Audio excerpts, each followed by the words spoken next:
Au niveau de la lecture de la Megillah, il faut écouter chaque mot du Baal Koré, du ministre officiant. Si on manque un mot, on n'est pas quitte. Donc ce qui est bien, c'est de suivre. Vous avez devant vous, par exemple, une Megillah sur papier, pas forcément une Megillah Kshera, mais vous suivez en même temps que le ministre officiant lit la Megillah, vous suivez.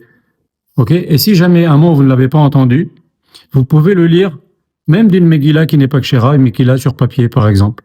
Voilà, donc s'il manque un mot, vous tout de suite vous le dites en le lisant dans le texte qui est devant vous.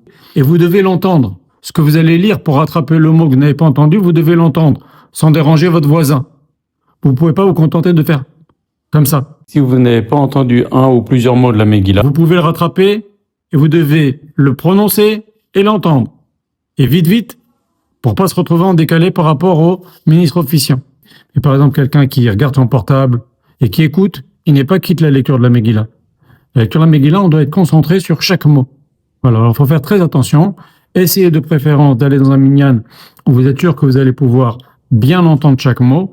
Surtout les dames, des fois, comme c'est un petit peu en retrait, elles entendent moins bien parce que c'est un peu à distance par rapport au ministre officiant. Donc réfléchissez dans quel minyan vous allez aller. Des fois, il y a des Baal Koré qui lisent très très vite.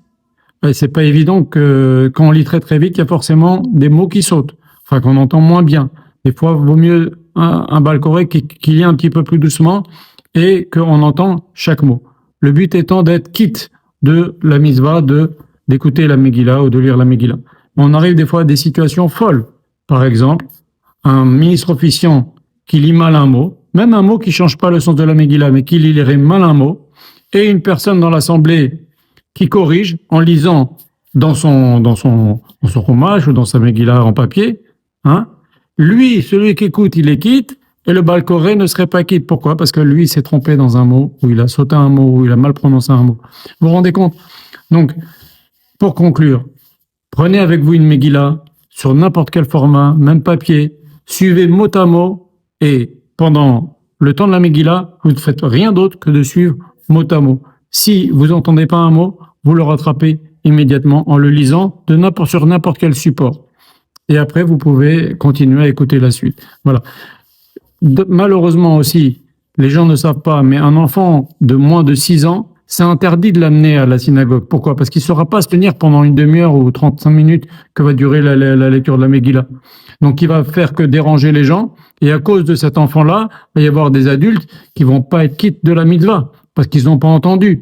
Ou une dame qui n'a pas entendu. Ils viennent pour faire du bruit, ils viennent frapper pour Aman, etc. Ok, mais il faut quand même qu'ils ne dérangent pas. Le but, c'est pas de frapper pour Aman. Le but, c'est faire la mitzvah de écouter la Megillah. Et donc, une maman qui a un enfant de moins de 6 ans, elle fait une mitzvah de pas aller écouter la Megillah à la synagogue, et ben son mari lui lira, ou un rabbin qui viendra se déplacer chez elle. Il est bon de faire Netilat Yadayim, sans bracha bien entendu, comme le Netilat Yadayim du matin, avant de prendre la Megillah, avant d'écouter la Megillah le soir ou le matin. Voilà, faites attention à cela aussi. Mais méfiez-vous de ces gens-là qui lisent comme ça à toute vitesse, on n'entend rien, on n'entend pas bien, on croit qu'on est quitte, on n'est pas quitte. C'est du cinéma, ça. C'est pas bien. On doit écouter chaque mot, même si on comprend pas. Le fait que l'on suit mot à mot avec son doigt, ça veut dire qu'on est concentré, on est en train de se faire rendre quitte. C'est comme par exemple le kidouche. Si moi, par exemple, je fais le kidouche et je pense à vous rendre quitte, vous devez bien savoir où j'en suis dans le kidouche, puisque je vous rends quitte.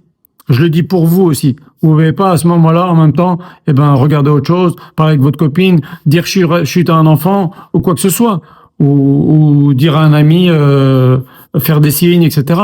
On doit être concentré, super concentré au moment de la lecture, ou sinon on n'est pas quitte. C'est aussi simple que ça. Au sujet de faire du bruit au niveau de Haman, il y a différents minagim.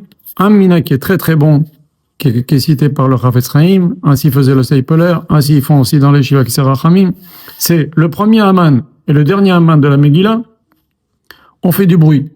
Et bien sûr, le Shaler Sibour, il doit attendre la fin du bruit pour reprendre. Et au milieu, à chaque fois qu'on dit Haman, on fait pas de bruit. On tape pas des pieds, on fait rien. Comme ça, au moins, on n'a pas ce problème de, en même temps qu'il y a du bruit, le Shaler Sibour, il reprend, on saute un mot, on rentre dans des histoires. On dit une fois, on tape des pieds la première fois qu'on entend Haman, et la dernière fois, et c'est tout. On est tranquille comme ça. Et aussi à la fin, quand on dit Aror Raman, Aror Azeresh, ça aussi on peut faire du bruit, c'est la Megillah est déjà terminée. Aussi une chose qu'il faut faire attention. Quand on a fini la Megillah, il faut pas parler jusqu'à ce que l'on entende les brachot finales de clôture du Shaliach Tzibur. Faire attention à cela aussi.